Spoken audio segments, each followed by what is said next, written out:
रुक्मा उस बूढ़े आदमी की पत्नी थी। उसी की तरह बुजुर्ग और झुर्रियों वाले चेहरे वाली रुक्मा ने आगे बढ़कर रिद्धिमा के सर पर हाथ रखा और मुस्कुराते हुए उससे कहा, चिंता ना कर छोरी, थारे को कोई तकलीफ ना होने दूंगी, तो बिल्कुल ठीक रहेगी यहाँ पर। रिद्धिमा उस बूढ़ी औरत की बात सुनकर हैरान थी। रिद्धिमा जानना चाहती थी कि आखिर उसे कैसे पता चला कि रिद्धिमा प्रेग्नेंट थी, और इसीलिए उसने रुक्मा देवी से पूछा, लेकिन आपको कैसे पता कि मैं मां बनने वाली हूं? रिद्धिमा की बात सुनकर वह बूढ़ी औरत रुक्मा देवी हंसने लगी और हंसते हुए उसने रिद्धिमा को कुछ ऐसा जवाब दिया जिसे सुनने के बाद कुणाल और रिद्धिमा दोनों को भी हंसी आ गई और आश्चर्य भी हुआ।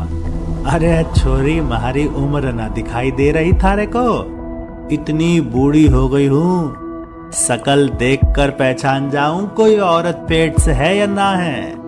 इतना कहकर उस बूढ़ी औरत ने रिद्धिमा को पलंग पर बैठ जाने के लिए कहा और पानी का जग जो वहां पर पहले से ही रखा हुआ था उसमें भरा हुआ पानी का ग्लास डालकर रिद्धिमा की तरफ बढ़ाया। ले, परेशान ना हो, प्यास लग रही है ना तेरे को? देख तो होठ कैसे सूख गए हैं। चल अब जल्दी से पानी पी ले। रिद्धिमा एक बार फिर से आश्चर्य में पड़ गई। उसे वाकई में प्यास लगी थी, लेकिन बातों में बिजी होने की वजह से वह कुणाल से कह नहीं पाई थी। रिद्धिमा ने मुस्कुराते हुए रुक्मा देवी से सिर्फ इतना पूछा, आपको सब पता चल जाता है ना? कुणाल काफी देर से उस बूढ़े आदमी का उससे नाम जानना चाहता था, क्योंकि उसकी पत्नी का नाम तो कुणाल और रिद्धिमा को पता चल गया था, लेकिन उस बूढ़े आदमी से अभी तक उन्होंने उसका नाम नहीं पूछा था, और इसीलिए कुणाल ने उससे सवाल किया, वैसे बाबा जी आपका नाम क्या है? उस बूढ़े आदमी ने बड़े ही प्यार से कुणाल के सर पर हाथ रखा और अपना नाम बताया। मारो नाम भैरव सिंह है। कुछ देर उस भैरव सिंह और रुक्मा देवी से बात करने के बाद कुणाल और रिद्धिमा ने वहां से चलने की इजाजत मांगी। ठीक है बाबा जी, हम आपके यहाँ पर रहने के लिए कल आ जाएंगे, अभी हमें चलना चाहिए, हमारा कुछ सामान एक दोस्त के घर पर रखा हुआ है। इतना कहने के बाद कुणाल और रिद्धिमा ने जैसे ही उस कमरे के बाहर कदम बढ़ाए, पीछे से भैरव सिंह ने बेहद गंभीर आवाज में उन दोनों को रोकते हुए कहा, रुक जाओ तुम दोनों, तुम नहीं जा सकते, तुम्हारे लिए बाहर खतरा है। भैरव सिंह की आवाज इतनी गंभीर थी कि रिद्धिमा और कुणाल बुरी तरह से डर गए थे। एक पल के लिए उन्हें फिर से लगा जैसे किसी गलत जगह पर फंस गए हैं। कुणाल ने भैरव सिंह से पूछा, क्या हुआ बाबा जी, जाने से क्यों मना कर रहे हैं आप? जवाब में भैरव सिंह ने कुछ नहीं कहा, बस वह अपनी जगह से उठकर खड़ा हुआ और उस कमरे से बाहर निकल आया। कमरे से बाहर निकल आने के बाद बड़े से आंगन में खड़े होकर वह आसमान की तरफ देखने लगा। उसकी बूढ़ी आंखें जैसे आसमान में कुछ ढूंढ रही थी। रुक्मा देवी भी उसके साथ आंगन में निकल आई और चारों तरफ घूम घूम कर आसमान की तरफ देखने लगी। उन दोनों को इस तरह देखकर रिद्धिमा को कुछ अजीब सा लग रहा था। उसने बेहद धीमी आवाज में कुणाल से पूछा, ये सब क्या हो रहा है कुणाल? आई होप सब कुछ ठीक हो। ठीक उसी वक्त भैरव सिंह ने चेतावनी देते हुए कुणाल से कहा, वो आने वाली है, जब वो आएगी ना चारों तरफ तबाही होगी। इस वक्त तुम दोनों को हवेली से बाहर नहीं जाना चाहिए, बिल्कुल ठीक नहीं है, दोनों अंदर कमरे में जाओ। कुणाल और रिद्धिमा डर गए थे। रिद्धिमा ने घबराते हुए बुजुर्ग आदमी से पूछा, किसकी बात कर रहे हैं आप? कौन आने वाली है? इस बार जवाब दिया रुक्मा देवी ने, छोरी थारे को शायद पता ना है, काली आंधी चलने वाली है थोड़ी देर में। वे देख, दूर आसमान में काले बादलों का धुआं उठ रहा है। इतना कहकर उस रुक्मा देवी ने आसमान में एक तरफ इशारा किया। रिद्धिमा और कुणाल ने जब उस तरफ देखा तो उन्हें आसमान में काले काले धूल के गुब्बारों से भरे हुए नजर आए। रिद्धिमा और कुणाल दोनों ही हैरान थे। रिद्धिमा ने आश्चर्यचकित होकर रुक्मा देवी से सवाल किया, लेकिन आपको कैसे पता चलता है, मेरा मतलब आंधी आने का? भैरव सिंह ने अपने हाथों का इशारा करके जल्दी से सबको अंदर जाने के लिए कहा।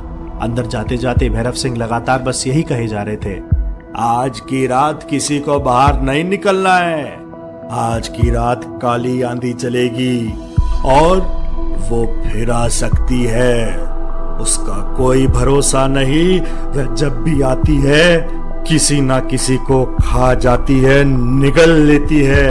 अंदर जाओ तुम दोनों। कुणाल और रिद्धिमा भैरव सिंह और रुक्मा देवी के कहने पर कमरे के अंदर चले गए। रुक्मा देवी ने उन दोनों से कहा, हम इस हवेली के पीछे वाले कमरे में रहते हैं। हम भी अंदर जा रहे हैं, जब तक आंधी ना रुके तुम दोनों बाहर मत निकलना, ठीक है? कुछ देर बाद मैं खुद खाना लेकर तुम्हारे लिए आऊंगी। उन दोनों को बाहर न आने की हिदायत देकर रुक्मा देवी और भैरव सिंह वहां से चले गए। कुणाल और रिद्धिमा अपने कमरे का दरवाजा बंद करके बैठ गए थे। अभी तक उनके कुछ भी समझ में नहीं आ रहा था, लेकिन उस बूढ़े जोड़े की बात मानने के अलावा उनके पास कोई चारा नहीं था। अभी आंधी अपने पूरे जोरों पर नहीं थी। कुछ देर बाद रुक्मा देवी कुणाल और रिद्धिमा के लिए थाली में खाना लगाकर उनके कमरे में दे गई और किसी भी हालत में उनको कमरे से बाहर आने के लिए मना करके वापस अपने घर चली गई। रिद्धिमा ने डरते हुए कुणाल से पूछा, क्या हमें ये खाना खाना चाहिए कुणाल? कहीं ये... रिद्धिमा की बात को बीच में काटते हुए कुणाल ने कहा, नहीं रिद्धिमा, चाहे कुछ भी हो, लेकिन इतना तो मैं भी समझ चुका हूँ कि रुक्मा जी और उनके पति भले लोग हैं। वो शायद हमारी मदद कर रहे हैं। मुझे नहीं लगता कि खाना खाने से हमें कोई नुकसान होगा। वैसे भी बहुत देर हो गई और तुमने कुछ खाया भी नहीं है। कुणाल और रिद्धिमा दोनों ने रुक्मा देवी का दिया हुआ खाना खा लिया। खाना खत्म करके जैसे ही रिद्धिमा और कुणाल खड़े हुए, आंधी ने अपना जोर पकड़ लिया था।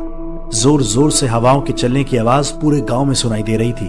काली आंधी चलने की आवाज में इतना खौफ था कि कोई भी इंसान सुनने के बाद डर जाए। कुणाल ने कमरे की खिड़कियां और दरवाजे कसकर बंद किए हुए थे, लेकिन आंधी के जोर से वे बुरी तरह से खटखटा रहे थे। ऐसा लग रहा था जैसे तबाही का कोई मंजर पूरे गांव में फैला हुआ था। एक दूसरे का हाथ थामकर कुणाल और रिद्धिमा डर रहे थे, लेकिन उन्हें पूरा भरोसा था कि वह हवेली में सुरक्षित है। आंधी अपने जोरों पर चल रही थी। चारों तरफ वीरानगी और सन्नाटा फैला हुआ था। तभी अचानक से चारों तरफ अंधेरा हो गया। गांव की लाइटें चली गईं। अक्सर ऐसी तेज आंधियों में बिजली के खंभे उखड़ जाने की वजह से वहां पर लाइट का जाना एक सामान्य सी बात थी। अब चारों तरफ अंधेरा ही अंधेरा था। कुणाल ने अपने मोबाइल की टॉर्च जलाकर चारों तरफ देखने की कोशिश की और उसने रिद्धिमा से कहा, रिद्धिमा, मेरे मोबाइल की बैटरी खत्म होने वाली है और आंधी पता नहीं कितनी देर चलेगी। मैं जाकर रुक्मा जी से मोमबत्ती लेकर आता हूँ, तब तक तुम यहीं रुकना। कुणाल की बात सुनकर रिद्धिमा डर गई। नहीं कुणाल, उन्होंने हमें बाहर जाने से मना किया था।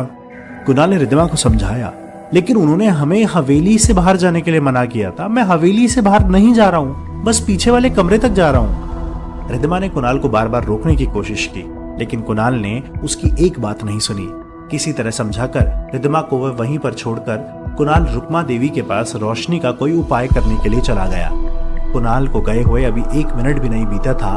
ठीक उसी वक्त रिद्धिमा के कमरे के दरवाजे पर किसी के जोर जोर से खटखटाने की आवाज आने लगी। डर के मारे रिद्धिमा को पसीना आ गया था। उसने पूछा, कौन है बाहर? कुणाल, कुणाल तुम हो? लेकिन बाहर से कोई जवाब नहीं आया। बस कोई था जो लगातार रिद्धिमा के कमरे का दरवाजा बुरी तरह से पीट रहा था। रिद्धिमा की समझ में नहीं आ रहा था। उसका फोन पहले ही स्विच ऑफ रखा था। रिद्धिमा के पास कुणाल को फोन करने का भी कोई तरीका नहीं था। कुछ देर बाद दरवाजा पीटने की आवाज अपने आप बंद हो गई। रिद्धिमा समझ गई कि दरवाजे के बाहर अब कोई नहीं है और इसीलिए डरते हुए रिद्धिमा ने दरवाजा खोलकर जैसे ही कदम बाहर रखा, एक चेहरा उसकी आंखों के सामने चमका।